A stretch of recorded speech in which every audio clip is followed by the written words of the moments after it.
Good morning, everyone. Good morning.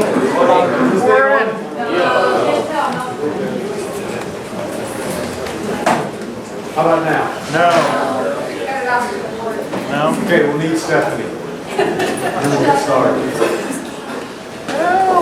Stephanie.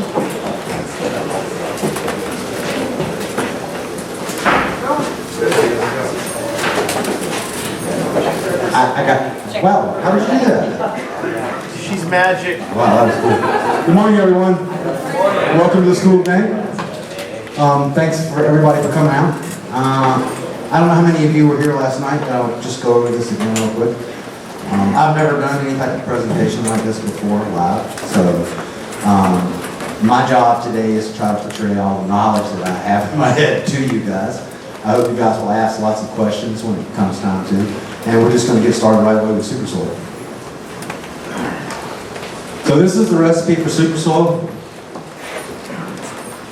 Could I get TGA to come help me pass these out? Everybody? TC, you guys can you pass these out?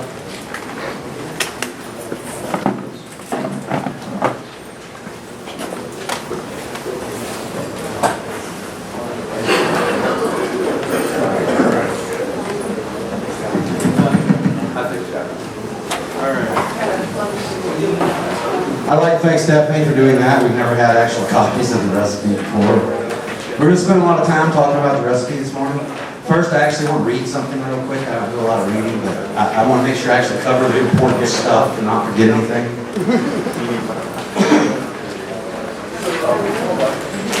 To me, there is nothing like the taste of properly grown organic cannabis. The subtle flavors and aromas created when using Mother Earth are presently overwhelming to the senses when everything is done properly.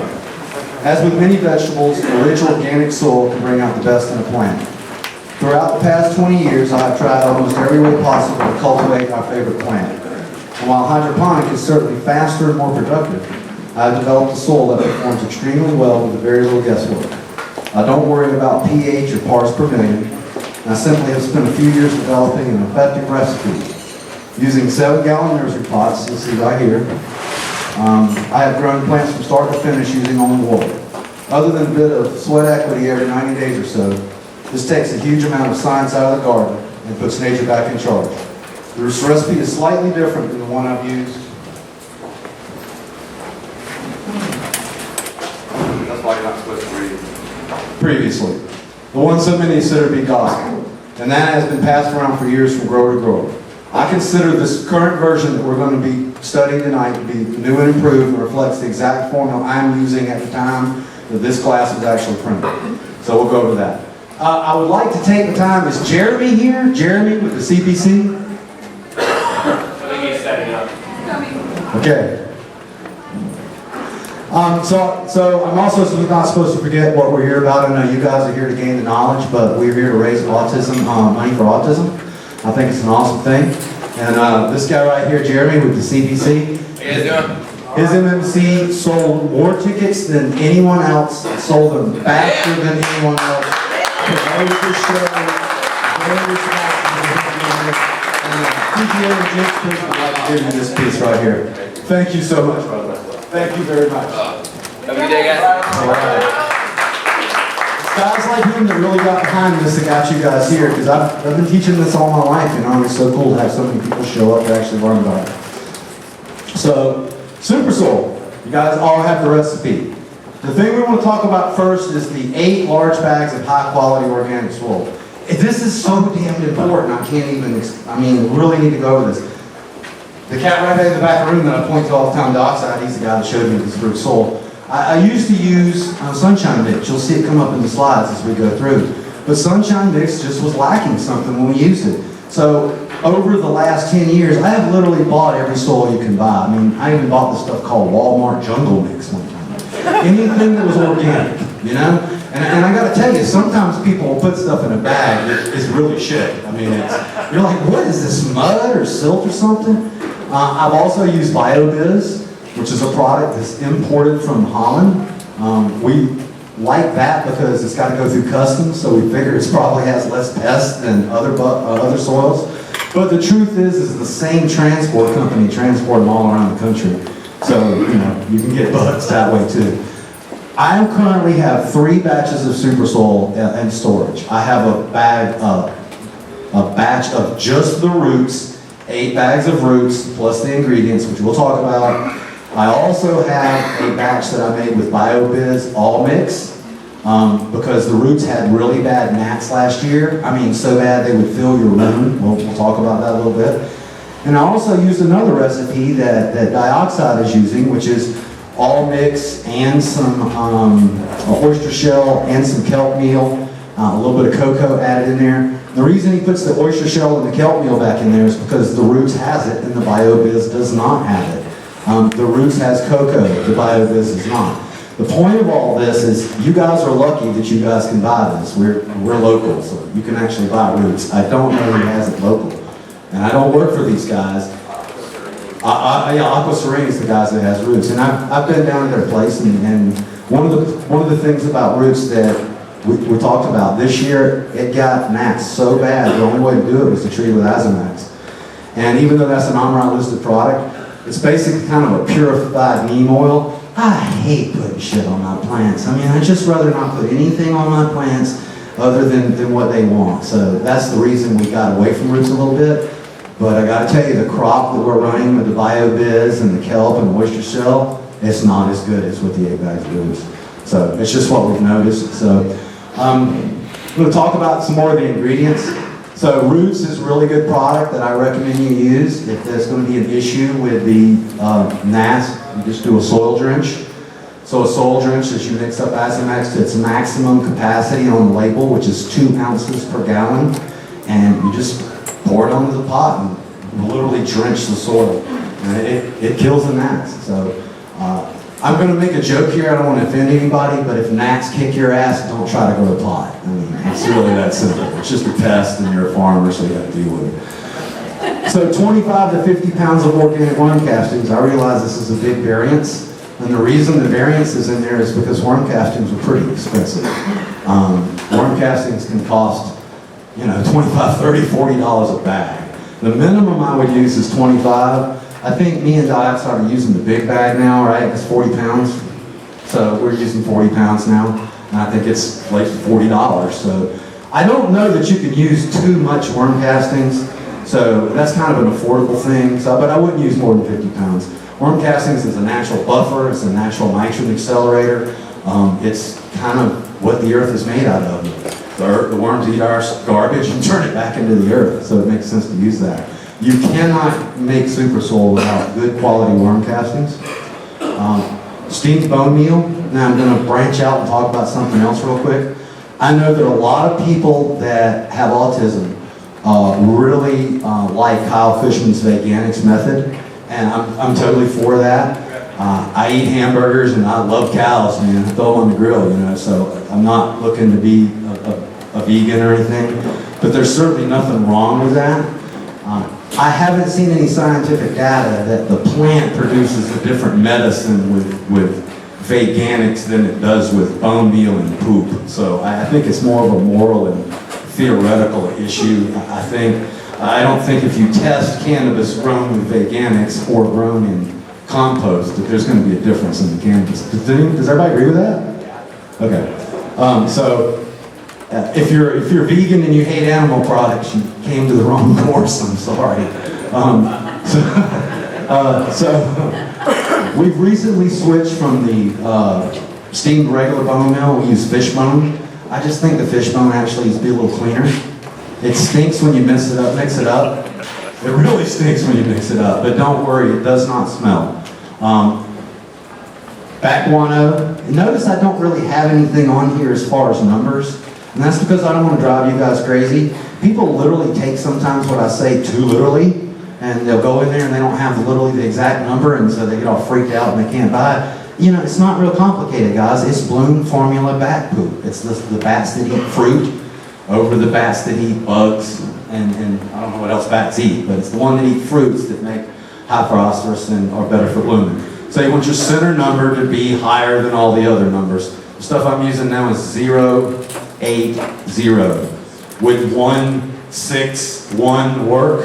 Yeah, it would, as long as it's bloom-based. Does everybody understand bloom-based? Okay.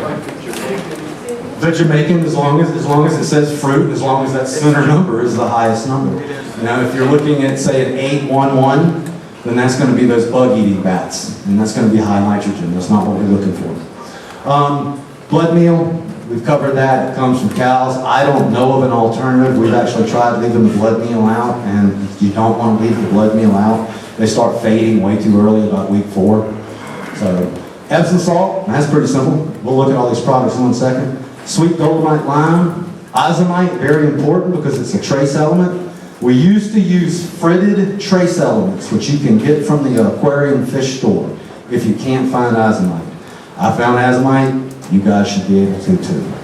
Powdered humic acid is not something that's required. I'm so glad I get to cover this. Dave of Wheaton gave me a jar of powdered humic acid that will last me the rest of my life. That's why I use humic acid. I haven't done some huge test, you know, does it this much better without it? So that's kind of on the bottom of the list for that reason.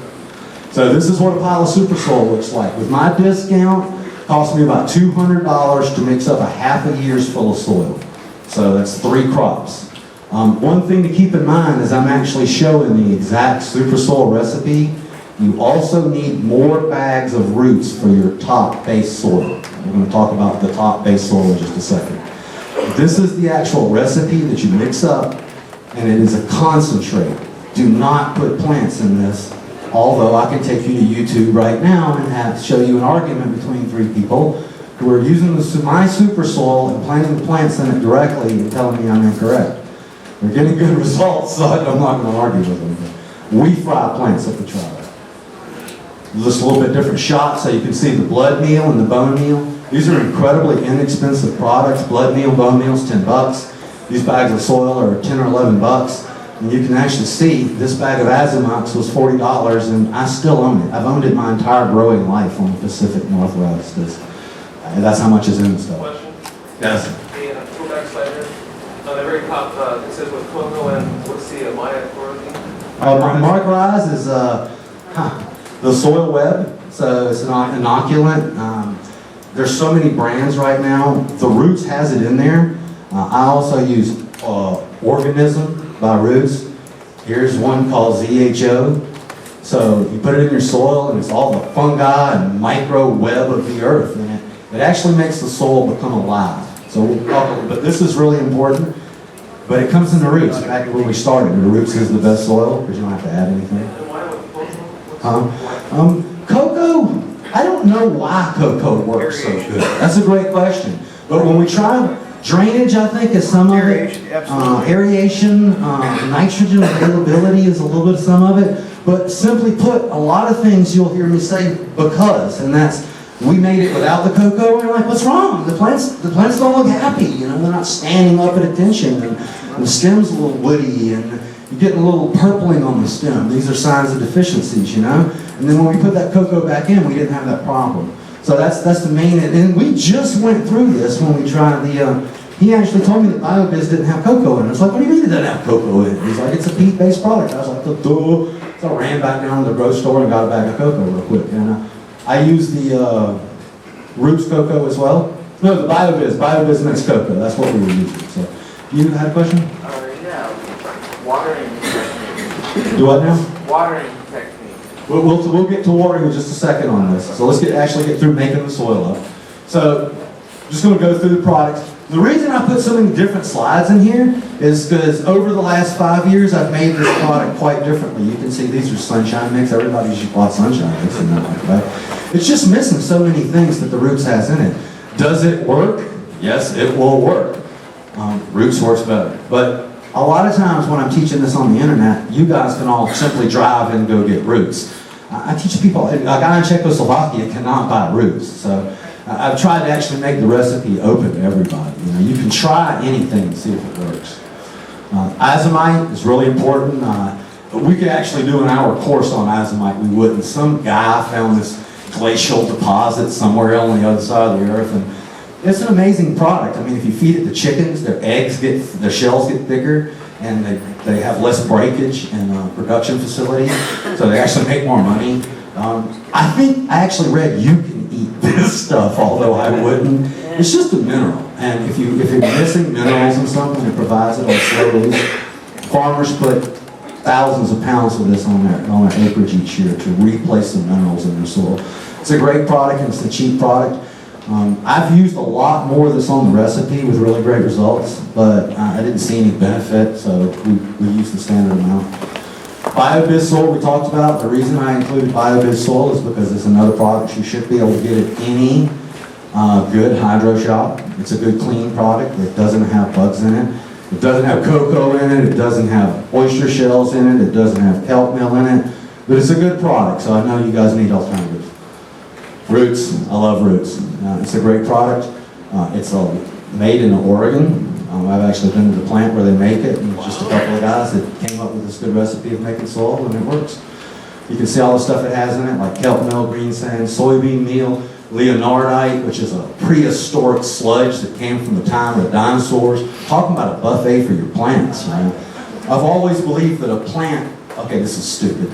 I think a plant's like a person. It likes a lot of different variations of food.